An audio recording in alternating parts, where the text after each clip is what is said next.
أعوذ بالله من الشيطان الرجيم. بسم الله الرحمن الرحيم. الحمد لله رب العالمين، والصلاة والسلام على أشرف الأنبياء والمرسلين وعلى آله وصحبه أجمعين.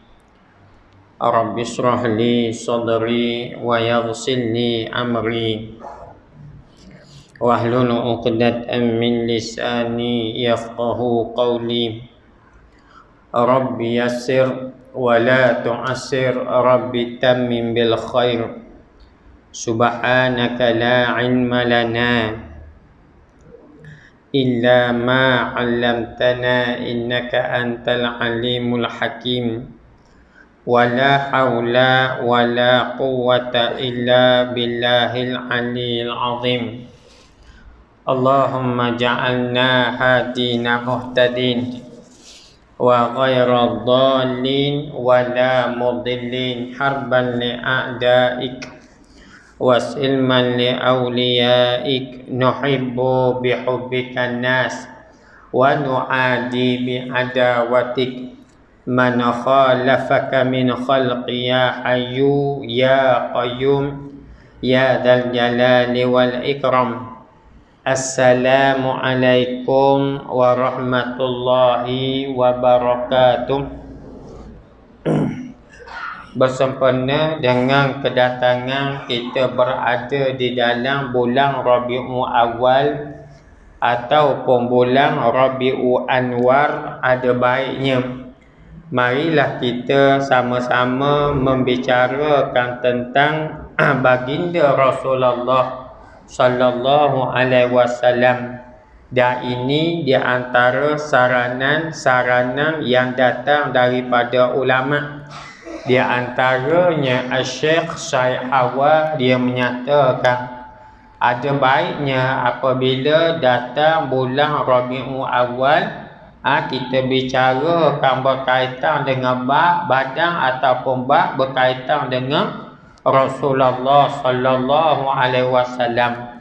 Dan di antara kita yang dicadang oleh Syekh Syekh Hawa, dia kata kalau boleh bacalah kitab Syamailu Muhammadiyah. Kita membicarakan tentang keterampilan, kepribadian baginda Rasulullah sallallahu alaihi wasallam. Dalam kitab tersebut dia membicarakan daripada ujung kepala Rasulullah sallallahu alaihi wasallam sampailah kepada kaki baginda Rasulullah sallallahu alaihi wasallam. Dia bicara belakang berkaitan dengan tubuh badan Nabi, berkaitan dengan akhlak Nabi, berkaitan dengan pakaian Nabi, berkaitan dengan pedang Nabi, berkaitan dengan makan minum Nabi. Ini dia bicara belakang dalam kitab Syamailu Muhammadiyah, kitab yang dikarang oleh Imam Tirmizi rahimahullah. Kitab yang dikarang oleh Imam Tirmizi rahimahullah. Sebab apa ya kita kena bicarakan tentang Rasulullah sallallahu alaihi wasallam? Apa pentingnya untuk kita bicarakan tentang baginda Rasulullah sallallahu alaihi wasallam? Perlu kita ingat bahawa apa yang ada pada diri kita ni, nikmat-nikmat yang besar, yang agung, yang jauh lebih bernilai daripada nikmat yang ada pada orang kafir. Kekayaan tu, bahawa nikmat yang ada pada diri kita tu jauh lebih mahal. Di antaranya nikmat Islam yang Allah Ta'ala beri kepada kita. Yang kedua, nikmat iman yang Allah Ta'ala beri pada kita. Yang ketiga, nikmat ilmu yang Allah Ta'ala beri pada kita. Yang keempat, nikmat mengenal Allah Subhanahu wa Ta'ala. Nikmat memperhambakan diri kepada Allah Subhanahu wa Ta'ala. Dan sekalian nikmat-nikmat ini semuanya datang daripada hasil pengorbanan Rasulullah sallallahu alaihi wasallam. Hasil daripada perjuangan Rasulullah sallallahu alaihi wasallam dan hasil daripada dakwah yang disampaikan oleh baginda Rasulullah sallallahu alaihi wasallam kepada kita. Jadi apabila kita tengok bagaimana nikmat-nikmat yang besar yang datang daripada Rasulullah inilah yang kita peroleh, maka memang pada patut, memang tidak mesti kita mengingati baginda Rasulullah sallallahu alaihi wasallam.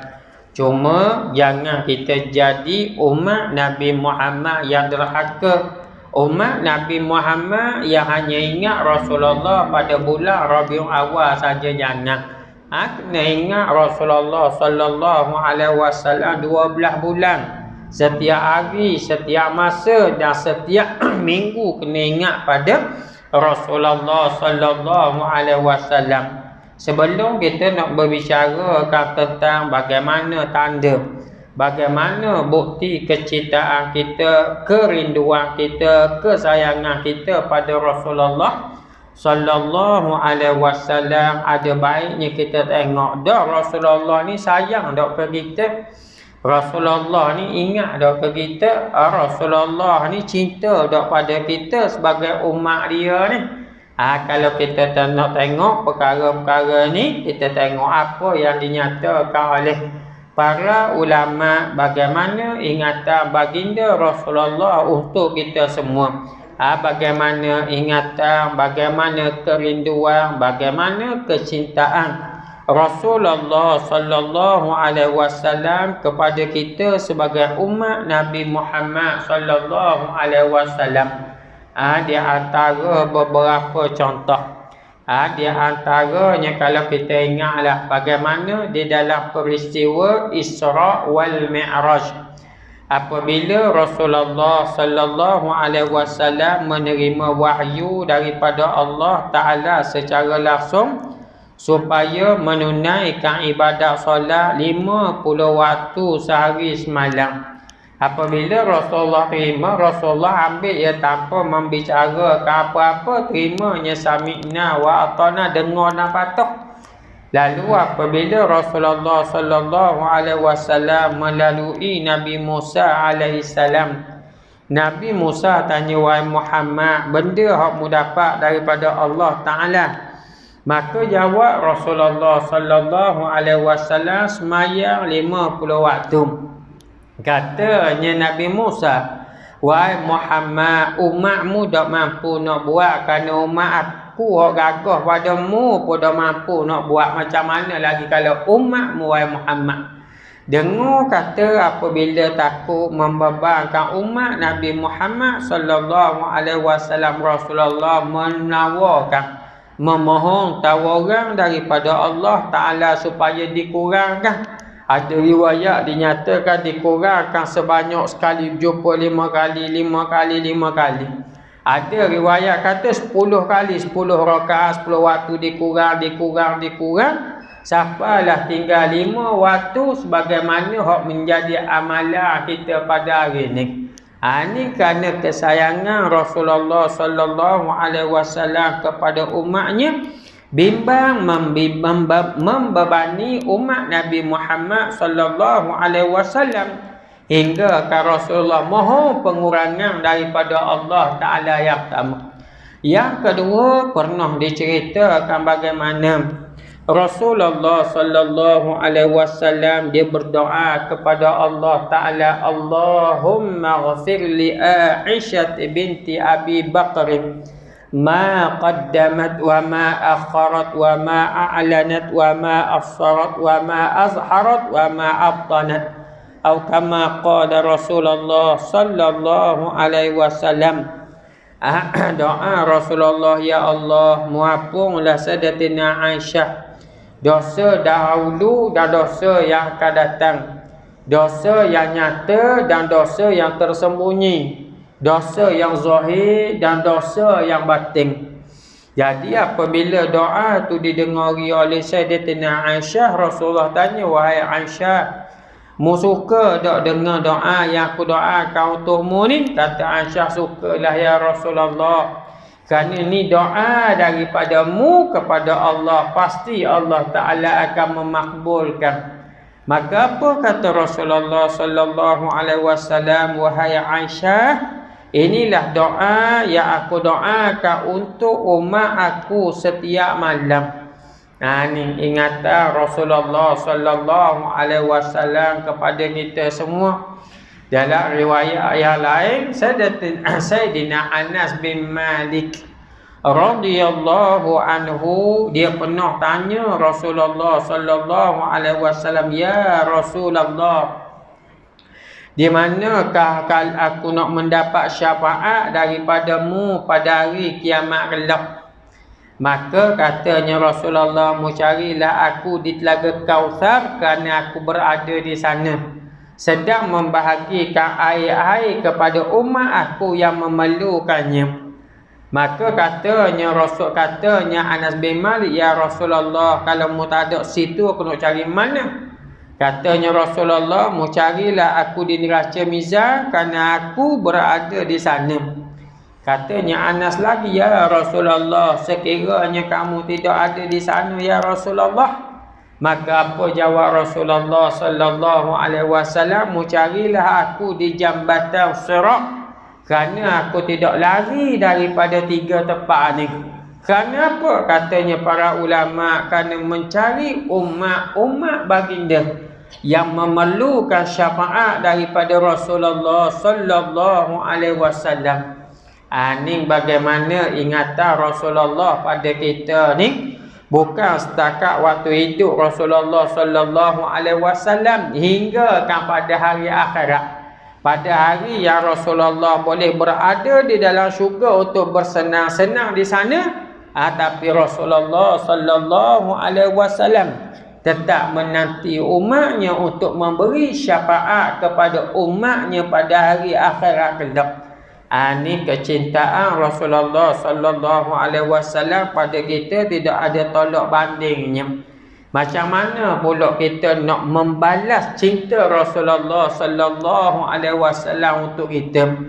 Ingat ya, kalaulah kita tidak cinta pada Rasulullah, tak jadi kudih buta pun pada Rasulullah, tidak menjadi kekurangan pun darjat Rasulullah di sisi Allah Ta'ala, tak jadi apa-apa pun. Tapi ingat, kalau Rasulullah sallallahu alaihi wasallam tidak mencintai kita, kalau kita tidak mendapat cinta daripada Rasulullah, ataupun kalau kita tidak cinta pada Rasulullah, mudarat dunia untuk kita dan mudarat akhirat.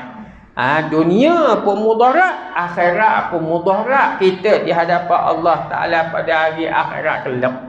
Jadi kita tengok apa yang disusung oleh para ulama untuk nak membuktikan bagaimana perasaan cinta kita, perasaan sayang kita kepada Rasulullah sallallahu alaihi wasallam. Di antaranya yang pertama, kata ulama, kalau kamu benar-benar sayang pada Rasulullah, kamu benar-benar cinta pada Rasulullah, mu kena kenal dulu siapa dia Rasulullah. Tak munasabah kalau kita kata kita sayang pada seseorang, orang tanya, mu kenal tak Samet tu, mu berari sangat tau. Aku kenal dia, orang panggil Samet je. Dia nama sebenar dia benda. Nama sebenar tak tahu gak. Dia duduk mana? Tak tahu gak. Dah lepas tu dia umur berapa? Tak tahu gak. Dah lepas tu mu sayang mana? Aku sayang lah. Maka apabila kalam itu keluar, nescaya itu hanya sayang palsu, tak kenal sekeping abuk pun. Macam mana nak sayang? Macam mana kita nak sayang pada orang yang kita tak kenal? Maka pepatah ada menyatakan, jika tak sayang, maka tidak akan lahir perasaan cinta. Jika tak kenal, maka tidak akan lahir perasaan cinta. Maka kita kena kenal dulu siapa dia Rasulullah sallallahu alaihi wasallam. Apa kata Rasulullah sallallahu alaihi wasallam? Adibu auladakum thalatha khisalin, hubbi nabiyyikum wa hubbi li ahli baitih Wa qiraatul Quran, ajaklah anakmu yang pertama sayang pada Nabi. Ajak hak ni hak pertama pada anak-anak ni sayang pada Nabi. Yang kedua, sayang pada keluarga Nabi. Yang ketiga, ajak mereka membaca Al-Quranul Karim. Maka yang pertama, nak sayang pada Nabi ni macam mana nak sayang kalau tak kenal? Sebab tu saya show kan, kalau di kalangan kita ni hak biasa berhubung dengan Shopee, kenal Shopee dah. Dok kenal Shopee, Lazada. Biasa cari rasalah dalam internet kitab Syama'ilu Muhammadiyah Imam Tirmizi. Dalam kitab tersebut membicarakan bab Rasulullah sallallahu alaihi wasallam. Baca-baca. Apabila kita baca ya, kita akan tahu bagaimana keadaan Rasulullah sallallahu alaihi wasallam yang dinyatakan oleh para ulama sebaik-baik anggota yang Allah Taala ciptakan pada manusia, semuanya berada pada diri Rasulullah sallallahu alaihi wasallam. Kalau kita tengok dalam hadis Nabi, dia sebut sebagai contoh, Rasulullah sallallahu alaihi wasallam mempunyai rambut yang ikaman yang lebat, hitam dan ikaman yang. Ni keadaan rambut Rasulullah sallallahu alaihi wasallam. Pernah digambarkan kata sahabat, wajah Rasulullah jauh lebih berseri daripada bulan purnama lagi. Macam mana berseri gambar wajah Rasulullah ni? Diceritakan dalam satu hadis dalam kitab Syamai ada ni. Seorang sahabat Nabi, dia kata, aku pernah berjalan pada waktu malam. Kebetulan malam tersebut malam bulan purnama. Jadi bulan purnama di negara Arab lebih lawa daripada bulan purnama negara kita. Kerana apa? Kerana kita ni yang banyak awan, kadang-kadang terlindunglah sikit. Sebanyak ni kalau di sana yang bolak-bolak sungguh. Dah awan-awan bukan banyak sebagaimana hak berada di negara kita ni.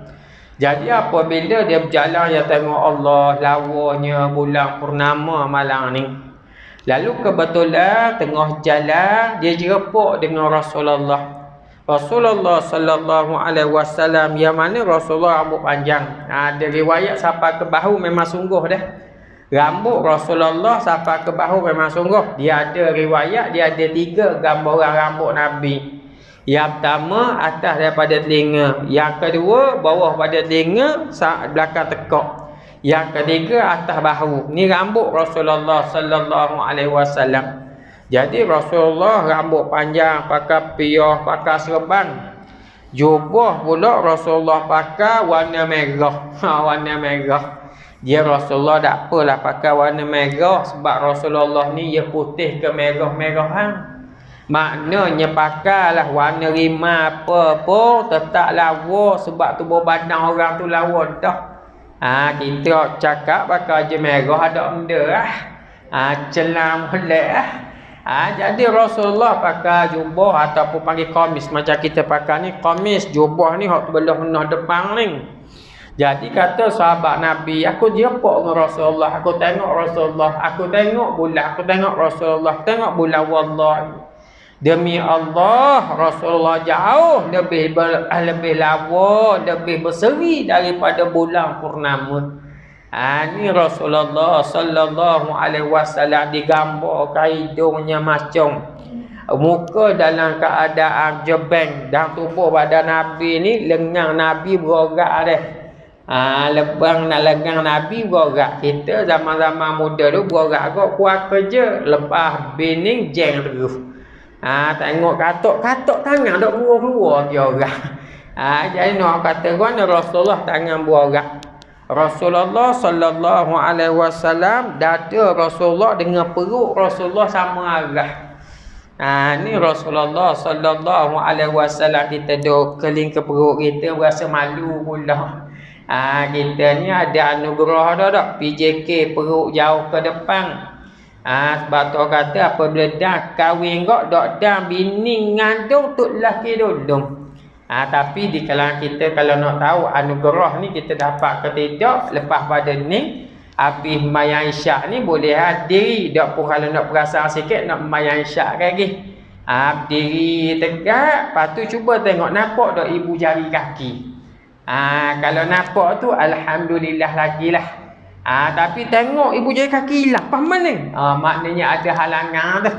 Ada halangan perut kita, PJK tu perut jauh ke depan. Jadi nak kabur dada Rasulullah dengan perut Rasulullah ni yang sama arah. Ada dia sebut perut Rasulullah ni kerah. Kalau istilah hari ni kok sadarlah. Dalam keadaan bahu dada Rasulullah dada bidang. Tu keadaan Rasulullah sallallahu alaihi wasallam. Maknanya bukan setakat akhlak Nabi yang terbaik. Bukan perangai Nabi saja yang terbaik, malah tubuh badan Nabi pun yang terbaik. Ini Rasulullah sallallahu alaihi wasallam. Saya pernah sebut sebab itu ni jangan buat jangan buat cuma nak khabar. Kita rajin tengok tak bagaimana gambaran yang terdapat di dalam gereja. Kan Jesus kan yang mereka anggap Nabi Isa tu Tuhan. Cuba tengok je gambar-gambar dalam gereja, gambaran Jesus tu, gambaran Nabi Isa tu lawa ke uduh. Cuba kita tengok agama lain pada botok perut bucik tu agama lain, itu dia lain agama lain ni Palestin ni. Cuba tengok je dengan orangnya semak janggutnya dengan rambut panjang, tapi memang gambaran dia orang yang lawa. Tu gambaran Nabi Isa alaihissalam. Tu disebut oleh para ulama memang diceritakan zaman dahulu ada di kalangan raja yang menyimpan gambar-gambar para nabi ada. Dan cerita ni kita panjanglah. Cuba nak khabar ada yang menyimpannya. Jadi tapi jangan kita ambil gambar tu simpan ambil duit. Cerita lain jadi budak orang. Cuma nak khabarnya ingat cara perkara yang pertama, tanda kita benar-benar sayang pada Nabi, kena kenal Nabi, kena kenal. Dak munasabah mulut kata sayang ke Nabi tapi dak kenal, dak munasabah langsung. Ada hamba Allah Ta'ala orang tanya dia kenal dak Nabi Muhammad bin Deng. Dia kata Nabi Muhammad bin Ismail. Hanya jawab dengan tenang je, bin Ismail. Hei, dia cakap gitu. Salah kurang, Nabi Muhammad bukan bin Ismail, Nabi Muhammad bin Ali. Nak kata mana? Tu ada orang siapa setara tu. Dan bagaimana nak menyatakan kecintaan daripada Rasulullah kalau itu keadaan dia yang pertama. Yang kedua, apa dia tanda kecintaan kita pada Rasulullah? Bukti kita cinta pada Rasulullah, beriman dengan risalah yang dibawa oleh Rasulullah dan juga beriman dengan kenabian baginda Rasulullah sallallahu alaihi wasallam. Kita tengok Nabi Allahumma salli ala Muhammad, kita tengok orang Yahudi. Mereka ini Allah Ta'ala menggambarkan ya'rifuna abna'akum, mereka kenal Nabi Muhammad lebih daripada ataupun sama sebagaimana mereka kenal anak-anak mereka. Tapi pengenalan mereka pada Rasulullah sekadar kenal, tanpa ada beriman dengan Nabi Muhammad sallallahu alaihi wasallam. Tak guna skepen juga. Kenal dah. Dan kalau kita belajar sejarah, dia antara sebab orang-orang Yahudi berada di Madinah kerana di dalam kitab-kitab mereka menceritakan Nabi yang paling akhir akan berhijrah ke Yathrib di Madinah. Maka oleh kerana mereka yakin dengan apa yang mereka baca dalam kitab mereka, maka mereka pun menanti Rasulullah sallallahu alaihi wasallam di Madinah. Ini yang berlaku. Tapi mereka sekadar kenal keimanan mereka pada Rasulullah sallallahu alaihi wasallam tidak ada. Yang kedua, yang ketiga, tanda kecintaan kita pada Rasulullah sallallahu alaihi wasallam, hendaklah menghidupkan sunnah Rasulullah sallallahu alaihi wasallam pada diri kita. Man ahya'i sunnati inda fasadi ummati falahu ajran mi'ata syahid. Siapa-siapa yang menghidupkan sunnah Nabi Di saat orang dok cara dah, orang dok peduli dah ke sunnah Nabi, tiba-tiba ada lagi orang hak hidup, maka ingat pahala bagi mereka lebih daripada 100 orang mati syahid. Maknanya kelebihan dia besar. Sebab itu antara benda yang kita kena belajar bagaimana keadaan Rasulullah, bagaimana kehidupan Rasulullah sallallahu alaihi wasallam yang perlu kita turut, yang perlu kita turut. Kita belajar dak bagaimana cara Rasulullah nak masuk ke masjid, nak keluar masjid. Rasulullah nak masuk dalam tandas, nak keluar daripada tandas. Bagaimana cara Rasulullah nak pakai baju, nak buang baju. Ada belakang Rasulullah ajar dah. Bukan setakat tu ya, malah nak buang air kecil, buang air besar pun Rasulullah sallallahu alaihi wasallam ajar. Ni kita kena usahalah. Kadang-kadang ada benda yang dibuat oleh Rasulullah sallallahu alaihi wasallam yang tidak diketahui apa sebab dia pun sahabat turut juga. Pernah berlaku kepada Sayyidina Ali karramallahu wajhah. Sayyidina Ali ni orang tanya dia, wahai Ali, ada tak apa-apa yang mu ambil daripada Nabi untuk muajar pada kami? Maka Nabi kata, Sayyidina Ali kata, ginilah aku akan ajar kepada kamu bagaimana cara Rasulullah naik kenderaan. Lalu Sayyidina Ali ni sebelum naik kenderaan, dia takbir 3 kali, dia baca doa naik kenderaan.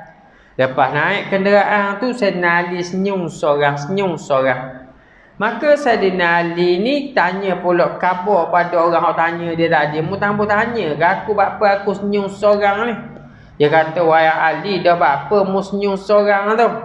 Maka apa kata Sayyidina Ali karramallahu wajhah? Dia kata, waktu aku tengok Rasulullah sallallahu alaihi wasallam naik kenderaan dan Rasulullah senyum. Apabila Rasulullah senyum, maka aku pun turut senyum jugalah. Walaupun aku tak tahu sebab apa Rasulullah senyum. Siapa setara tu? Sahabat turut Rasulullah sallallahu alaihi wasallam. Ada di antara cerita yang diceritakan oleh guru kami, di antara Syekh Nuruddin Al-Banjari hafizahullah. Syekh Nuruddin dia kata guru dia Syekh Ismail Osman Zain, dia menyatakan guru dia ni kalau boleh cara nak jalan, cara bawa tokak, cara berpakaian, semuanya nak turut Nabi belaka. Nak turut Nabi belaka. Berapa belaka? Nabi pakai jubah warna mana? Nabi suka pakaian warna muda. Dia nak turut belaka. Nabi bawa tokak, dia bawa tokak. Nabi pakai cicing, dia pakai cicing atek. Nabi pakai serban, dia pakai serban atek. Kenapa? Nak turut Nabi sallallahu alaihi wasallam. Siapa begitu semua tu. Jadi kita pun usahalah sekadar termampu nak menghidupkan sunnah Rasulullah sallallahu alaihi wasallam pada diri kita. Di antaranya lagi tanda kecintaan kita pada Rasulullah sallallahu alaihi wasallam, buat apa yang disuruh oleh Allah, tinggal apa yang dilarang buat apa yang disuruh oleh Rasulullah, dan tinggal apa yang dilarang oleh Rasulullah sallallahu alaihi wasallam. Disebut dalam satu hadis Nabi, ma nahaitukum anhu fajtanibuh wa ma amartukum bihi fa'tu minhu mastata'tum. فَإِنَّمَا أَهْلَكَ الَّذِينَ مِنْ قَبْلِكُمْ كَثْرَةُ مَسَائِلِهِمْ وَاخْتِلَافُهُمْ عَلَى أَنْبِيَائِهِمْ atau kama qala Rasulullah, yang bermaksud apa yang aku larang kamu buat maka tinggal. Tak kira lah apa yang Rasulullah larang tu dalam perkara yang haram ataupun dalam perkara yang makruh, tinggal. Ada apa-apa yang aku perintah kamu buatlah dengan bersungguh-sungguh. Tak kira sama ada itu perkara yang wajib ataupun perkara yang sunnah. Itu tanda kecintaan kita pada Rasulullah sallallahu alaihi wasallam. Sebab itu dalam agama bukan kita ikut era kita. Berasa tambah sembahyang tinggal, berasa nak dedah aurat buka, ada dalam Islam dak. Apa yang aku larang tinggal, dan apa hak aku suruh buat. Apa hak Rasulullah larang, sama ada perkara tu hak mu boleh nampak kesan dia ataupun mu tak boleh nampak. Contohlah Rasulullah larang kedagang agak ataupun Rasulullah larang makan babi. Ni berdasarkan firman Allah. Jadi sama ada kita tahu hikmah dia ke ataupun kita tak tahu benda tu Allah dan Rasul larang, tinggallah. Rasulullah larang apa? Rasulullah la'anallahu ar-rashi wal murtashi. Laknat Allah pada orang yang beri rasuah dan orang menerima rasuah, maka tu dilarang, tinggal. Maka di sini dia sebut buat apa yang disuruh dan tinggal apa yang dilarang.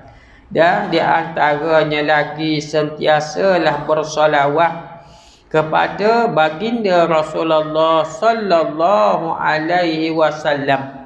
Ini disuruh oleh Allah Ta'ala, innallaha wa malaikatahu yusalluna 'alan nabi ya ayyuhalladzina amanu sallu 'alaihi wa sallimu taslima. Wahai orang yang sesungguhnya Allah dan para malaikatnya bersolawat kepada Rasulullah. Wahai orang yang beriman, bersolawat dan mengucap salamlah kamu kepada baginda sallallahu alaihi wasallam. Jadi di sini jelas bagaimana Allah Taala memerintahkan kita supaya bersolawat dan mengucap salam pada baginda Rasulullah sallallahu alaihi wasallam. Dan kelebihan bersolawat dan mengucapkan salam pada baginda ni, kelebihan dia banyak doa. Di antaranya disebut oleh Syekh Abdul Qadir Jailani dalam kitab dia, bersolawat dan mengucap salam pada Nabi ni dia ada kelebihan dia lebih daripada 42 kelebihan. 42 kelebihan, hingga kan ada pendapat ulama menyatakan antara amalan-amalan yang pasti Allah Ta'ala terima apabila kita melakukannya, di antaranya bersolawat pada Rasulullah. Dan ada juga di kalangan ulama menyatakan hingga kan kalau kamu bersolawat pada Nabi dalam keadaan riak pun Allah Ta'ala tetap menerima ibadat bersolawat pada Nabi sampai sedemikian rupa. Dan sini saya nak sebutlah beberapa perkara, beberapa amalan yang beberapa kelebihan yang disebut oleh para ulama, kelebihan bersolawat pada Nabi. Di antaranya, kalau kita baca kitab Mustika Hadis jilid yang pertama dalam bab beriman kepada malaikat. Bagaimana dalam bab beriman pada malaikat diceritakan di sana Allah Ta'ala menciptakan malaikat yang khusus tu kerja dia adalah mencari orang yang bersolawat pada Nabi. Kerja dia khusus mencari orang yang bersolawat pada Nabi sallallahu alaihi wasallam. Jadi apabila kita bersolawat, kita sekadar ucap, kita tak tahu hakikat solawat tu rupa dia balas mana, kita tak tahu. Macam kita lah sembahyang, puasa, zakat, kita tak tahu amalan soleh kita ni balas mana rupa dia. Tetapi kita akan dapati apabila kita berjumpa dengan kematian. Apabila kita berjumpa dengan kematian, kita akan tengok amalan akan teman kita. Disebut dalam hadis Nabi, apabila kita mati sembahyang, disebut dari riwayat yang lain, Quran akan jaga bahagian kepala kita ni, bahagian tangan kanan kita puasa, bahagian kiri kita zakat, bahagian kaki kita amalan soleh yang lain. Maknanya rupa amalan tu kita akan tahu apabila kita mati nanti. Jadi begitu jugalah dengan solawat kita ni, malaikat akan bawa solawat kita. Wak gimana dia bentangkan di hadapan Rasulullah sallallahu alaihi wasallam secara langsung, dan Rasulullah sallallahu alaihi wasallam pun menjawab secara langsung. Ini disebut dalam hadis Nabi sallallahu alaihi wasallam. Dan jangan kita mikir bodoh pula. Maksud mikir bodoh ni kadang-kadang dia kata dah ustaz, dah kalau dalam satu masa tu 1000 orang solawat pada Nabi. Dah Nabi nak jawab gana. Jangan fikir bodoh begitu. Hak ni berada di alam barzah, lain keadaan dia. Lain keadaan dia disebut dalam hadis sedemikian rupa.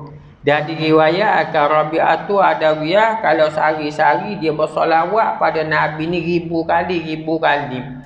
Hingga kalau orang tanya Rabi'atu Adawiyah ada berapa musolawat banyak sangat pada Nabi. Dia kata apa? Aku bimbang Nabi duk ingat kat aku. Dia macam kita lah. Kalau 14 kali sebetul orang mari kat kita, samak ke salam. Dia dah jumpa pula, samak ke salam. Moga kita ingat semua lah nama samak dia sebut semua depan kita. Maka begitu jugalah maknanya ucapan salawat dan salam kita pada baginda Rasulullah akan dibentangkan di hadapan Rasulullah sallallahu alaihi wasallam secara langsung. Maka Nabi nama kita sentiasa menitir di bibir baginda Rasulullah.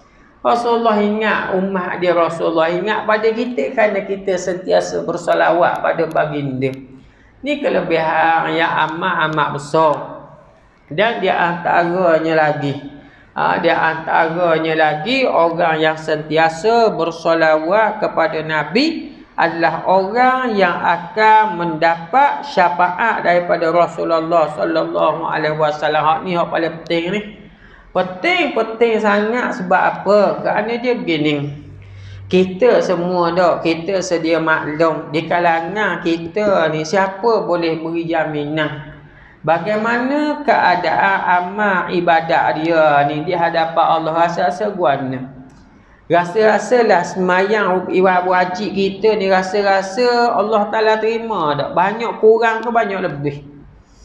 Kita semayang garis tadi, rasa-rasa khusyuk start daripada takbir sampai ke salam memang khusyuk pada Allah ke sebaliknya? Hamba rasa bagian khusyuk daripada A sampai ke Z saya tak ada. Kan di kalangan kita ustaz, hamba ni start takbir sampai ke salam direct ingat pada Allah, tak ada ingat benda lain walaupun nitah walaupun sikit tak berasa. Tapi kalau sebaliknya mungkin ada. Ustaz hamba takbir sampai ke salam dah ingat skepeng. Tu boleh jadi ada. Jadi nak khabar nampak dah ibadat wajib kita berlubang-lubang. Ibadat sunat kita pula malah nak buat.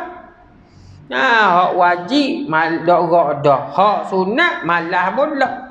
Dalam waktu yang sama hak bahan lara, hak makruh, hak haram banyak pula.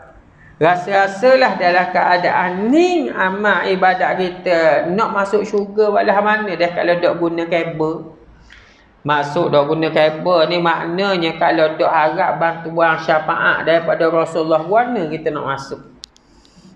Maka antara amalan yang disebut sendiri oleh Rasulullah, orang yang paling awal sekali yang akan mendapat syafaat daripada aku hari akhirat kelak, orang yang paling banyak bersolawat pada aku.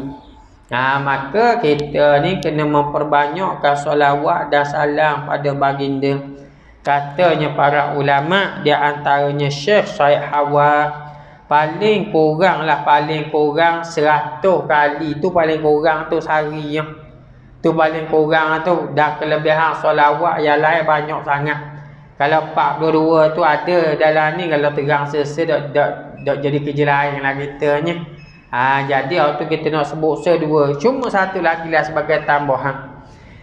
Nak kata kelebihan solawat pada Nabi ni, hingga adalah satu riwayat seorang sahabat dia kata, ya Rasulullah, banyak mana kau aku nak salawat padamu?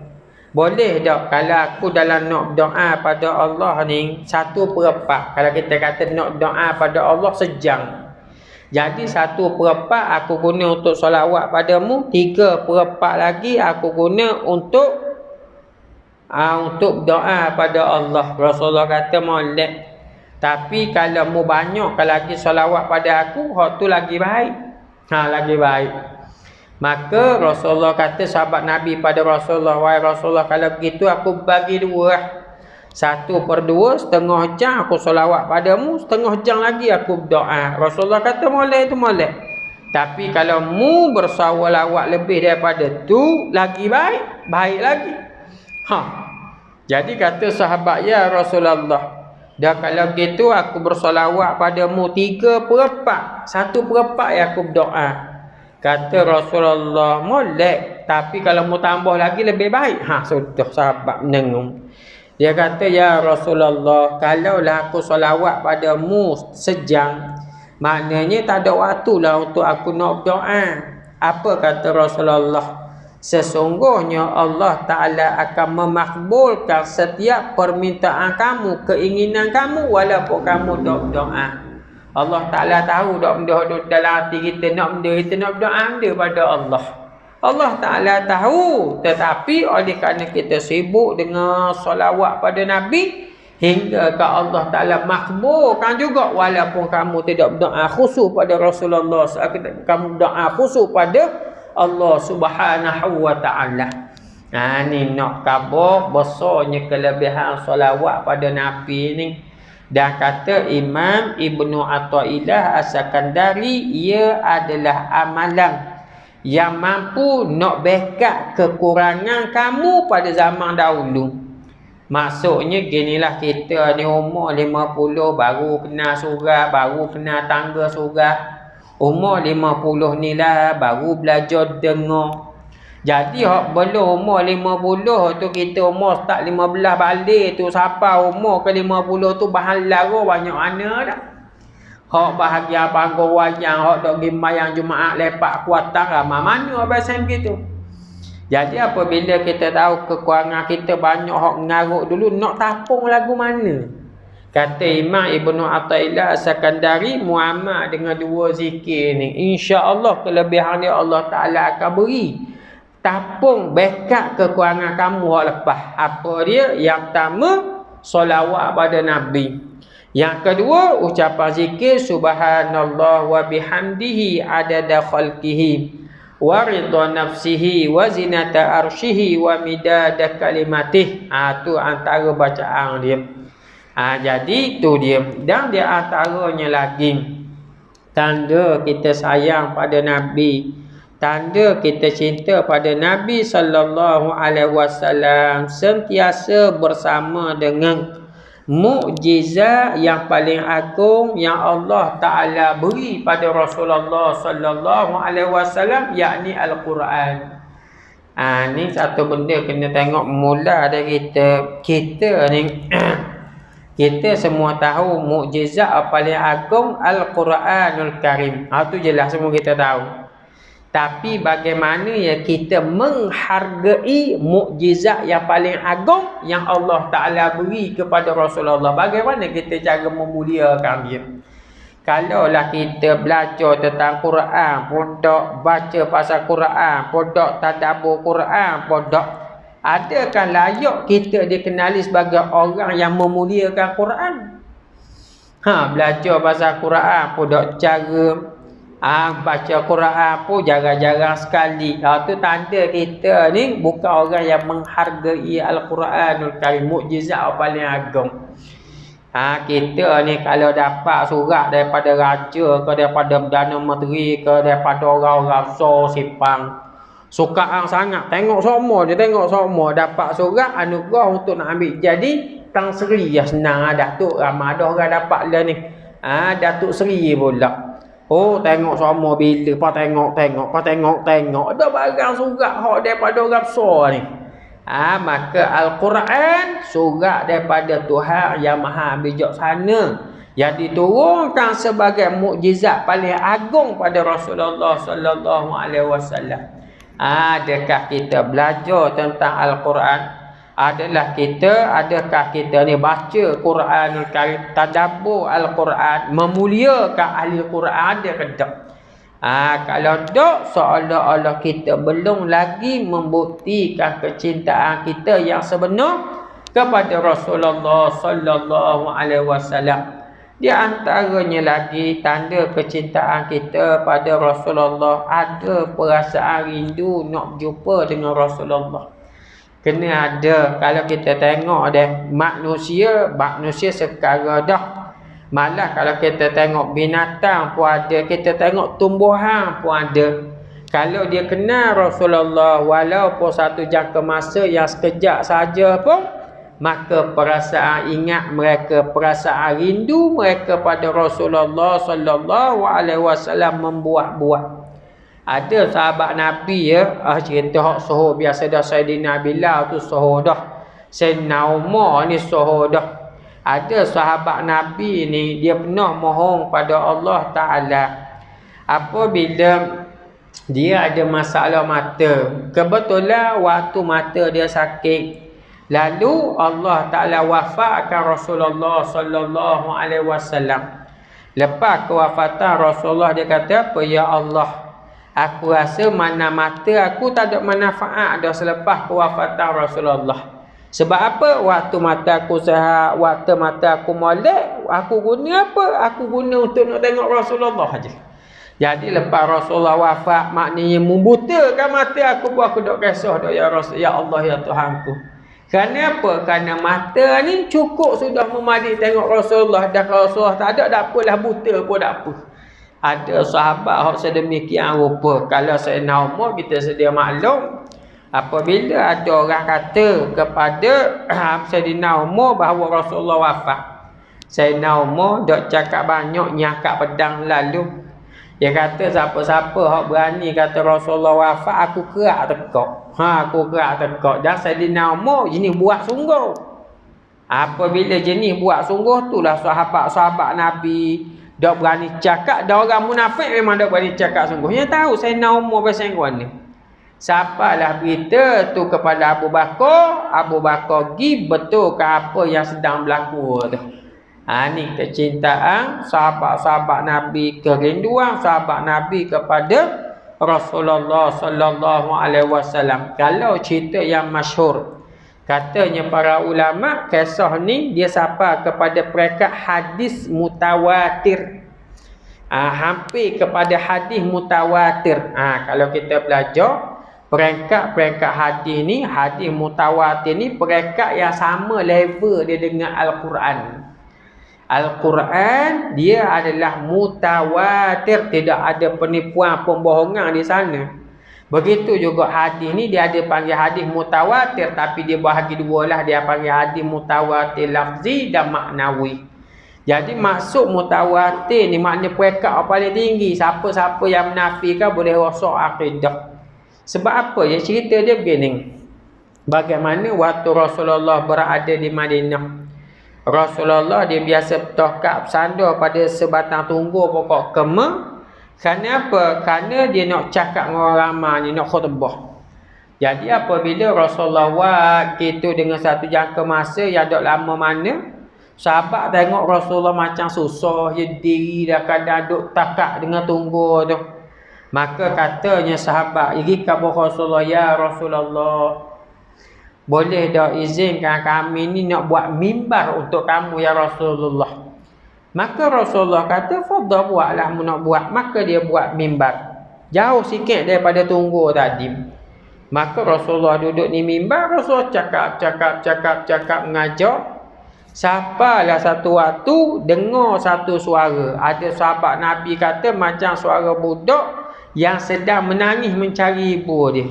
Ada suara sebagai ada kata sahabat, suara unta, anak unta yang mencari ibu dia. Ni sebab apa banyak riwayat? Kerana di hadapan sahabat yang ramai. Di hadapan sahabat yang ramai. Jadi apabila Rasulullah sallallahu alaihi wasallam tengah mengajar, dengar suara tangisan tu makin hari makin waktu makin kuat, makin lama makin kuat. Maka sahabat-sahabat pakat badi duk cari suara mari kok mana, suara mari kok mana. Tiba-tiba Rasulullah turun daripada mimbar, Rasulullah pergi ke batang pokok kema tempat dia nyandar sebelum badan ni. Lalu Rasulullah duduk pujuk pokok kema tu kerana batang pokok tunggu pokok kema tu yang menangis. Yang menangis Rasulullah kata, "Dah apa mu ni?" Dia kata, "Ya Rasulullah, sebelum ni mu lah paut pada aku, mu dah duduk kat aku. Tiba-tiba sahabatmu buat dah benda lain, mimbar, maka mungkin sana dah, maka tak ada lah waktu aku duduk dengan mu ya Rasulullah, aku rindu padamu." Dengar kata gitu, Rasulullah kata apa? "Wahai pohon kema, Memohonlah pada aku untuk aku khabar pada Allah Ta'ala. Mu nak benda, aku beri dua pilihan. Yang pertama, mu jadi satu pokok yang tumbuh di dunia ni, mengeluarkan hasil yang banyak, buah yang masuk kandung. Satu. Ataupun mu dijadikan satu pohon daripada pohon-pohon di dalam kerma, di dalam syurga Allah. Maka katanya pokok kerma tadi, ya Rasulullah, kalau begitulah, aku nak supaya aku menjadi satu pohon yang berada di dalam taman-taman syurga. Rasulullah kata, baik aku akan doakan kepada Allah. Dan pokok tunggu tu diletakkan di bawah mimbar Rasulullah sallallahu alaihi wasallam. Bayangkan, bukan sahabat saja apabila kenal Nabi, rindu pada Nabi, malah binatang, malah pokok pun rindu pada Rasulullah sallallahu alaihi wasallam. Maka tu kerinduan makhluk-makhluk pada Rasulullah. Maka begitu juga kerinduan tu kena ada pada diri kita kepada Rasulullah sallallahu alaihi wasallam. Di antaranya lagi, hendaklah kecintaan kita pada Rasulullah mengatasi kepada makhluk-makhluk yang lain. Ini satu benda yang besar yang terpaksa kita sebut hari ni. Kenapa? Kerana kita bimbang hari ni ramai orang yang mana menjadikan pemain bola orang kafir, menjadikan pelakon-pelakon sebagai idola mereka. Dan ini perkara yang boleh memberi mudarat pada mereka pada hari akhirat kelak. Bahaya sungguh. Bahaya berdoa. Kenapa? Sahabat pernah dia tanya Rasulullah, ya Rasulullah, mata sa'ah, ya Rasulullah, bila ke hari kiamat? Maka Rasulullah tanya, mu tanya aku pasal hari kiamat ni, mu standby benda dah amalan soleh mu. Yang tanya pasal hari kiamat ni. Maka sahabat kata, ya Rasulullah, aku dak bawa sembahyang banyak, ibadat banyak dak, tapi nak khabar kamu ya Rasulullah. Aku sayang padamu ya Rasulullah, aku cinta padamu ya Rasulullah. Apa jawab Rasulullah? Al-mar'u ma'aman ahabba. Ni kena ingat molek. Seseorang itu dibangkit bersama dengan orang yang dia sayang pada hari akhirat kelak. Maknanya dibangkit bersama orang yang dia sayang, yang dia cinta. Dah kalau dia gila pada Shah Rukh Khan, rasa seruana. Kalau gila pada pemain bola Ronaldo nombor 9, rasa seruana tu, molek berdoa tu. Ada orang dulu mentang-mentang minat berdoa ni dalam bilik habisnya tepek lagu kumpulan-kumpulan rock ni. Ada juga hak dulu hak leninya tepek gambar K-pop lah. Artis-artis Korea tu bahaya belaka tu. Maksud bahaya ni kalau siapa menggila-gilakan, menjadikan mereka kalau rambut gitu nak buat atek, pakaian gitu nak buat atek. Ni kan ramai orang lakinya cat rambut warna brown, warna koko. Dia tak apalah orang putih, kulit putih warna gitu pun padang lah kepala dia. Dah kita hitam, nyewak rambut gitu pula macam orang sesak pula napa. Tapi nak kata guana, dah nak turut belaka ni, nak turut belaka. Ingat Rasulullah sebut, al-mar'u ma'a man ahabba. Seseorang itu dibangkit bersama dengan orang yang dia sayang waktu hidup di dunia dahulu. Dan Rasulullah sallallahu alaihi wasallam meninggalkan pesan, la yu'minu ahadukum hatta akuna ahabba ilaihi min walidihi wa waladihi wan nasi ajma'in. Tidak sempurna iman seseorang kamu hingga kamu mencintai aku lebih daripada ibu bapa kamu, lebih daripada anak-anak kamu, dan lebih daripada sekalian manusia yang lain. Ini suruhan daripada agama. Kecintaan Rasulullah sallallahu alaihi wasallam berada kemuncak cinta yang sebenar. Dan nak mendapat kecintaan daripada Allah, anak kunci dia ada pada Rasulullah sallallahu alaihi wasallam. Ini disebut dalam firman Allah Taala, qul in kuntum tuhibbunallah fattabi'uni yuhibbukumullah. Katakanlah kalau kamu benar-benar sayang pada Allah, maka turutilah aku, turutilah Rasulullah, pasti Allah Ta'ala akan mencintai, menyayangi kamu. Maka jelas dah Allah Ta'ala sendiri menyatakan yang sedemikian.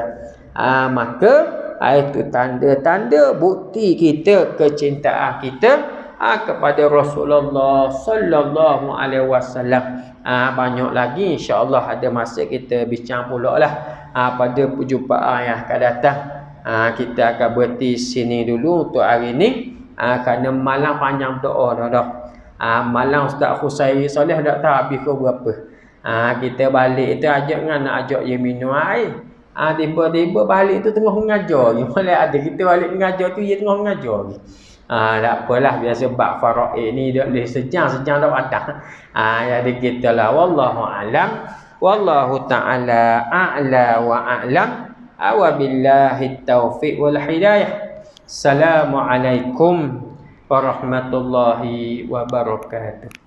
Astaghfirullah.